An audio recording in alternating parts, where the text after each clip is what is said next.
வணக்கம் மக்களே, welcome to the ஃபென்டல் show. இன்னைக்கு நம்ம பார்க்க போகிறது காட்ஸில்லா -1 அப்படின்ற ஒரு ஜாப்பனீஸ் மூவியோட ரிவ்யூ. இந்த படம் பார்த்தீங்கன்னா நெட்ஃப்ளிக்ஸ் OTT ஆப்பில் அவைலபிளாக இருக்குது, தமிழ் டப்பிங்லையுமே அவைலபிளாக இருக்குது.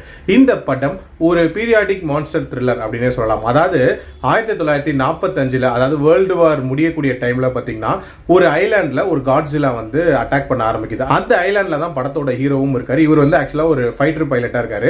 இவர் நினச்சிருந்தா அந்த ஃபைட்டர் ஜெட்டை ஆக்டிவேட் பண்ணி அந்த காட்ஸில்லாவை அட்டாக் பண்ணியிருக்க முடியும். பட் பயத்தினால அதை பண்றதுக்கு டிலே பண்றாரு. இதனால நிறைய உயிர்கள் அப்படின்றது போகுது. அந்த கில்ட் அவருக்கு இருக்கு. அப்படியே ஊருக்கு வந்து பார்த்தாருன்னா அவரோட அப்பா அம்மாவும் வந்து பாம்பிங்ல வந்து இறந்து போயிருக்காங்க. அது இன்னுமே இவருக்கு வந்து ஒரு அடிஷனல் பர்டன் அப்படின்ற மாதிரி கொடுக்குது. அந்த டைம்ல தான் இவருக்கு ஒரு ஃபேமிலி ஃபார்ம் ஆகுது. இந்த பாம்பிங்ல ஃபேமிலி இழந்த ஒரு பொண்ணும் அதுக்கடுத்து ஒரு சின்ன குழந்தையும் இவருக்கு கிடைக்குது. ஸோ இவங்க ஒரு ஃபேமிலி மாதிரி வாழ்ந்துட்டு இருக்காங்க.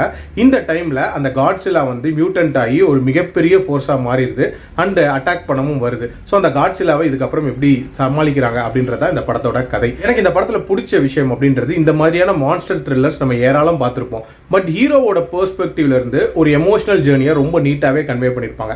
அதாவது எதுக்காக அவர் இவ்வளவு டெஸ்பரேட்டா அந்த காட்ஸில்லாவை கொல்லணும் அப்படின்னு டுவர்ட்ஸ் எண்ட் இருக்காரு அப்படின்றதுக்கு அவரோட பாஸ்ட் லைஃப்ல நடந்த சம்பவங்கள் அப்படின்ற மாதிரி நிறைய விஷயங்களை காட்டியிருப்பாங்க. அது எல்லாமே லாஜிக்கலா இருந்துச்சு. அதே மாதிரி டுவர்ட்ஸ் தி எண்ட் அங்க நடக்கக்கூடிய சம்பவங்கள் இருக்குல்ல, அந்த காட்ஸில்லாவை வீழ்த்துறதுக்கு அது எல்லாமே சூப்பரா இருக்கும். அதே மாதிரி அந்த காட்ஸில்லாவோட பவர் அப்படின்றதையுமே வந்து சூப்பரா காட்டியிருப்பாங்க. எப்படா இதை சாகடிக்க போறீங்க அப்படின்ற மாதிரியான ஒரு உணர்வை வந்து ஆடியன்ஸ் மத்தியில கொண்டு வந்திருந்தாங்க அப்படின்னே சொல்லலாம். அதுக்கு ஏற்ற மாதிரி டுவர்ட்ஸ் தி எண்டுமே வந்து பரபரப்பா இருந்துச்சு. ஆல்சோ இந்த படத்துல பாத்தீங்கன்னா இந்த 1940களில் இருக்கக்கூடிய ஜப்பான் சிட்டி அதுல வந்து இந்த காட்ஸில்லா அட்டாக் பண்ணா எப்படி இருக்குங்கிற மாதிரியான அந்த காட்சிகள் எல்லாமே ரொம்ப நீட்டா எடுக்கப்பட்டிருந்துச்சு அப்படின்னே சொல்லலாம். ஓவரால் ஒரு தரமான மான்ஸ்டர் த்ரில்லர் அப்படின்ற மாதிரி தான் போச்சு. டியூரேஷன் வைஸ்மே லெஸ் தென் 2 hours தான். எனக்கு இந்த படத்துல நெகட்டிவா பட்ட ஒரு விஷயம் அப்படின்றது விஷுவலா இன்னுமே கிராண்டியரா இருந்திருக்கலாம் அப்படின்னு தான் தோணுச்சு. ஏன்னா இதை விட வந்து பிரம்மாண்டமான காட்ஸில்லா சீரிஸ் நம்ம பார்த்திருப்போம். ஸோ அதை கம்பேர் பண்ணும்போது கொஞ்சம் கம்மியாக இருந்துச்சு. பட் எமோஷனல் ஜேர்னியாக கம்பேர் பண்ணும்போது இது ஒரு சூப்பரான ஒரு படம் அப்படின்னே சொல்லுவேன். என்னோட ரேட்டிங் இந்த படத்துக்கு 3.5 out of 5. அடல் கண்டென்ட்லாம் பெருசாக இல்லை. ஸோ பார்க்கலாம். மீண்டும் அடுத்த விமர்சனத்தில் சந்திக்கிறேன். நன்றி, வணக்கம்.